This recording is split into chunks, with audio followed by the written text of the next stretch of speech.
Hello fellow drivers, today we're going to be talking on how to play back the video that you have recorded on our third generation 1080p Gold 2 camera system.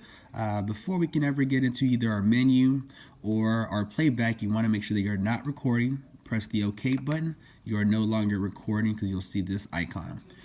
To go into your playback mode, you're going to hit this M button. That is your camera mode.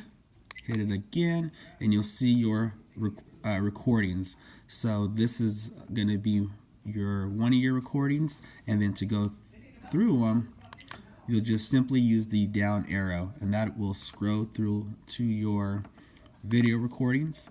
Here you'll see one that's actually been locked, so if you do have any saved video or your G sensor was set or you manually locked it, you'll see the video easily showing this icon. Simply just press OK and it'll simply go through your playback.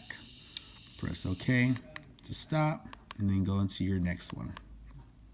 So that is how you watch your playback on your 1080p Gold camera, third generation camera.